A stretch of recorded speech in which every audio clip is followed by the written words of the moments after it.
you like to read, if you like to think, if you like to see the world differently, grab yourself a book, give the show a listen. Purple Lit Nerd gonna show you what you're missing.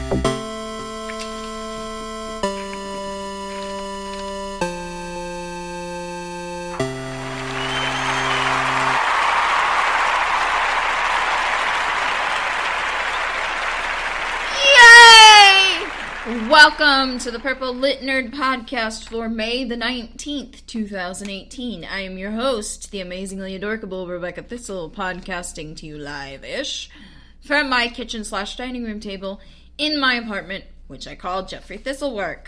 Yes! So, before we get into it, I have to issue a spoiler alert. Because I know people are anal about this. I am, or we are, or whatever. I don't know how many people listen to this show. We're talking about the Iron Druid Chronicles. And so if you haven't read them, you should, because they're awesome. But I am going to be giving away some very important plot points and stuff. And so if you care about spoilers, generally speaking, I don't. That's just me, though, you know. Maybe not listen to this show. Maybe go back in the archives. There's some other stuff that I've done. Maybe hang around. I don't know. But, yeah, if you care about spoilers, don't listen. So, I'm not caffeinated. So let's do this. I am not caffeinated, so this is going to be kind of more subdued. Also, I'm talking about the third book. I'm going to summarize the third book, Hammered, today. And that's actually one of, if not my least favorite of all the books. And it's not because it's very badly written. It's not because it's a terrible book. It's not because it isn't important. Because arguably, it's actually the most important of all the books. But it is my least favorite because because it's just, I don't know. I've been re-listening to it this week because I listened to it on audio. Yes, Luke Daniels, yum. But I've been re-listening to it and I'm remembering how much funny shit actually goes on. But none of the funny shit that goes on is important to the story. Like, the best Oberon conversation, the best conversation that Atticus has with his faithful, awesome hound, Oberon, is in this book, but that has nothing to do with the plot. So, yuck. It's like, I can't tell you about the bacon lattes. Well, I can, but it would take up time. So, Hammered. If you will recall from Hexed, Atticus makes some deals with some people in order to get some shit done in Hexed to deal with Nazi crazy German witches and to dispatch some Bacchants. And so in Hammered, these promises come due. These bills, these checks that he's been writing, he's got to cash them and, put up or shut up sort of thing. So, the book actually starts out about 3 weeks from the end of Hexed. And, it starts with Atticus going to Asgard to steal Idun's golden apples. I don't know if I'm pronouncing anything right, so I'm just going off of what I heard in the audiobook. So if I mispronounce it, blame Luke Daniels. It's his fault, damn it. No, it's not really, because he's so cuddly. I love him. Anyways, so Atticus goes to Asgard to steal some golden apples. Now, according to the Norse theology, I prefer calling it theology, but that's a rant for another time. Actually, that's a rant that I had back when I did American Gods. Atticus, according to the Norse theology, the only way into Asgard is through the Bifrost Bridge. But Atticus, being really, really super smart and sneaky and clever like that, has figured out that there is a back door into Asgard. And the back door is on the World Tree. Because in the Norse pantheon, there are 9 realms of existence, and that humans live on Midgard, which I think is like the 3rd. And they're all united by the World Tree. And Atticus, being a druid who can travel planes via trees, this is awesome. But the back door revolves around the giant squirrel Ratatosk. Ratatosk scurries up and down the World Tree from plane to plane Asgard, up in Asgard, like the top of the tree in Asgard to the very, very bottom in Niflheim. And what he does is he carries messages from some eagle up in the top, insulting this worm down in Niflheim, and vice versa. So there's this little squirrely hole that he has created so that he can go from one plane to the other, from the tippy top to the bitty bottom. Bitty bottom? Yeah. So Atticus goes, aha, I will use that. At which point he meets Ratatosk, and Ratatosk is awesome. Like, I mean, he's a huge fucking squirrel, but he's so adorable. And, well, okay, maybe not adorable, because there's a line in there that I really rather agree with, is that squirrels are only cute so long as you can step on them. But when they're the size of a cement truck, they're a little terrifying.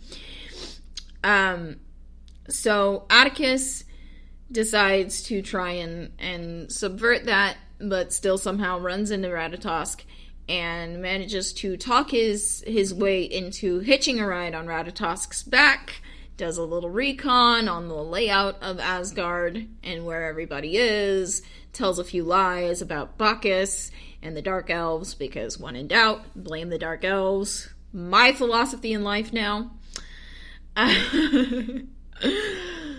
Side note, I was texting with someone the other day, and I was using voice typing, and it messed up what I was saying, and so I followed that up with a correction and said, damn voice typing, and someone texted me back, and he goes, are you sure it wasn't the elves? And I went, what? Are you in the right conversation? What are you talking about? I'm confused. And he goes, who else do I know talks about elves? And I'm like, oh, well, I don't know, first of all, but second of all, blaming the Dark Elves is for when you're in doubt. I'm in no doubt that voice typing is the culprit here. So, fun side note. Anyways, so Atticus hitches a ride on Ratatosk's back up to Asgard. Unfortunately, the Norns, which is the Norse version of, like, the Fates, that they predict the future, and, and they do all their prophecies and shit. The Norns know that Atticus is coming. And so they are bound and determined to destroy him.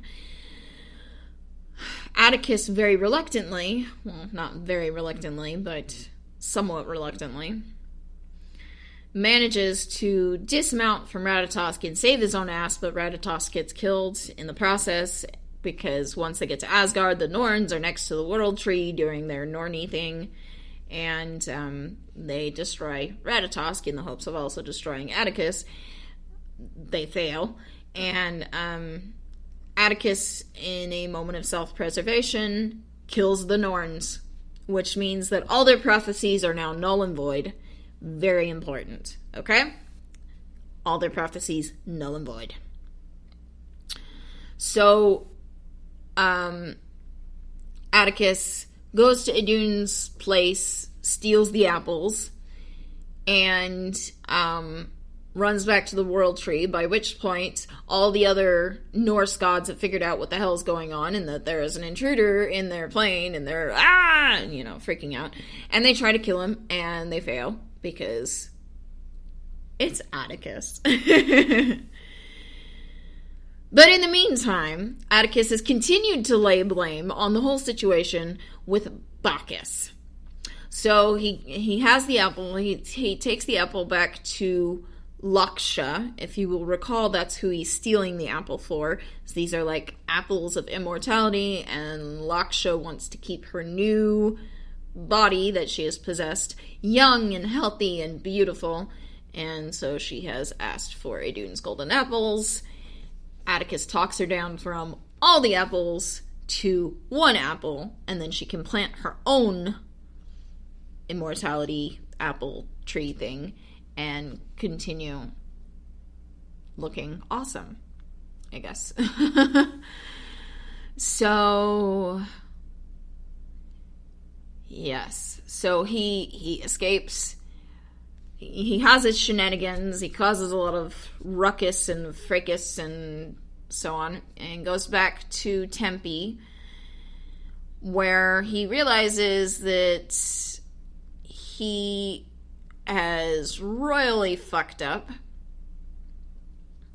and that his life is going to be in danger because, not least because of this journey into Asgard, but because he's about to go back to fucking Asgard, and with Leif Helgerson, the blood-sucking lawyer.